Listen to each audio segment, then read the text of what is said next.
আসসালামু আলাইকুম রহমতুল্লাহি ওবরাকাতুহ। আলহামদুলিল্লাহি রব্বিল আলামিন ওসসালাতু ওয়াসসালামু আলা সাইয়্যিদিল আনবিয়া ওয়াল মুরসালিন ওয়া আলা আলিহি ওয়া সাহবিহি আজমাইন আম্মা বা'দ।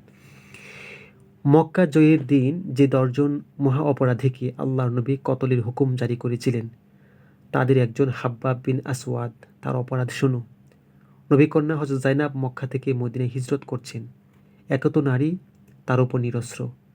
কোনো নারীকে আঘাত করা মানে হলো আরব রক্তকে কলঙ্কিত করা। হাব্বার বিন আসওয়াদ সেটাই করেছিল। হযরত জয়নবকে যে বর্শা দ্বারা আঘাত করেছিল, আর তিনি উটের হাওদা থেকে পড়ে গিয়ে গুরুতর জখমী হয়েছিলেন। হযরত যায়েনাব রাদিয়াল্লাহু তাআলা আনহু মদিনায় তো আসতে পেরেছেন, কিন্তু সেই জখমে তার মৃত্যু হয়েছিল। ছোট বন্ধুরা, মানবজাতির ইতিহাসে একজন শাসকের নাম বলো যিনি হাসিমুখে সন্তানের হত্যাকারীকে ক্ষমা করতে পেরেছেন। আমাদের পেয়ারা নবী তার কন্যার হত্যাকারীকে হাসিমুখে ক্ষমা করতে পেরেছেন। ঘটনার শেষটুকু শোনো। হাব্বাব বিন আসওয়াদ জানের ভয়ে পালিয়ে বেড়াচ্ছেন।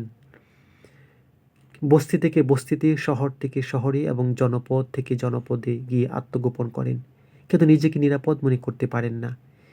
এভাবে তিনি হাঁপিয়ে উঠলেন। একদিন তিনি করে বসলেন এক অকল্পনীয় কাজ। সোজা নবীজির খিদমতে হাজির হলেন আর আরজ করলেন, ইয়া রাসূলাল্লাহ, আপনি আমাকে কতলের হুকুম দিয়েছেন, আর আমি এখান থেকে ওখানে পালিয়ে বেড়াচ্ছি। হঠাৎ মনে হলো আপনার দয়া ও ক্ষমার কথা, নিজেকে তাই আপনার ওই হাতে তুলে দিলাম। আল্লাহ নবী ক্ষমা সুন্দর হাসি হেসে বললেন, যাও, তোমাকে মাফ করে দিলাম। ছোট্ট বন্ধুরা, ইনি হলেন আমাদের নবী, আর এটা হলো আমাদের দিন ইসলাম। আল্লাহর জমিনে ইসলামই হচ্ছে একমাত্র ক্ষমার ধর্ম।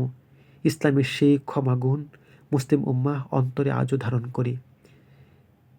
যে কোনো দুশ্মন, লাখ লাখ মুসলিমের হত্যাকারী মহাদুশ্মনও যদি কলেমা উচ্চারণ করে, সঙ্গে সঙ্গে হয়ে যায় আমাদের মুসলিম ভাই। এবং দয়া ও ক্ষমার ধর্মকে কেন দুনিয়ার মানুষ গ্রহণ করে না?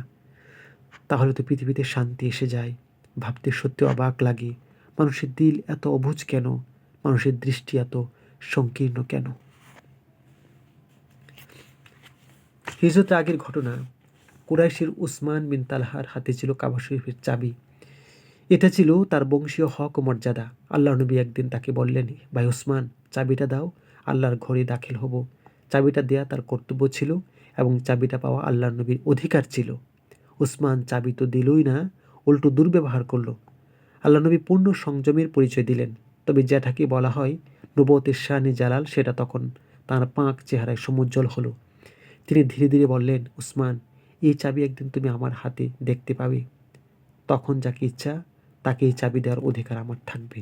হ্যাঁ, এরই নাম নবুয়তের শানে জালাল। এই শানে জালালের সময় আল্লাহ নবীগণ ভবিষ্যৎবাণী করতেন, আর তা সত্য হতো। যাক, দিন গেল, মাস গেল, কয়েক বছর পার হলো। আল্লাহর নবী বিজয়ী বেশে মক্কায় প্রবেশ করলেন। সেদিন নবীজি উসমানকে ডেকে বায়তুল্লাহর চাবি চাইলেন। উসমান আদবের সঙ্গে নবীজির হাতে চাবি তুলে দিলেন। নবীজি দরজা খুললেন, বায়তুল্লাহর ভিতরে দাখিল হলেন, শুকরানার সালাত আদায় করলেন, তারপর বের হয়ে আবার দরজা বন্ধ করলেন। আর চাবিটার কি হলো? হযরত আলী রাদিয়াল্লাহু তাআলা আনহু বললেন, ইয়া রাসূলুল্লাহ, হাজীদের খেদমত ও জমজম আপ্যায়নের মর্যাদা তো আমাদের আছে, সেই সঙ্গে যদি কাবার চাবির খেদমতের সৌভাগ্য আমাদের হতো, কত ভালো হতো ইয়া রাসূলুল্লাহ। চাবির দায়িত্ব আমাদের দান করুন। আল্লাহ নবী কি করলেন? যা করলেন তা উম্মতের জন্য এবং পৃথিবীর সকল শাসকের জন্য উত্তম আদর্শ হয়ে থাকলো। চাবিটা ওসমান বিন তালহার হাতে ফেরত দিয়ে বললেন, এই নাও চাবি, আগেও এটা তোমাদের হাতে ছিল, সামনেও তোমাদের হাতে থাকবে। জালিম ছাড়া কেউ এই চাবি তোমাদের হাত থেকে নেবে না। বায়তুল্লাহর চাবি ফেরত পেয়ে উসমান আনন্দে আত্মহারা হলেন এবং নবীজির শুকর আদায় করে ফিরে চললেন। তখন নবীজি তাকে ডেকে বললেন, তোমার কি মনে পড়ে সেই ঘটনা উসমান? আমি চাইলাম, তুমি দিলে না। পুরো ঘটনা উসমান বিন তালহার মনে পড়ল, অথবা আগে থেকেই তার মনে ছিল। তিনি লজ্জায় মাথা নত করলেন আর বললেন, আমি লজ্জিত। আপনি কত মহান, সত্যি আপনি আল্লাহর রসুল।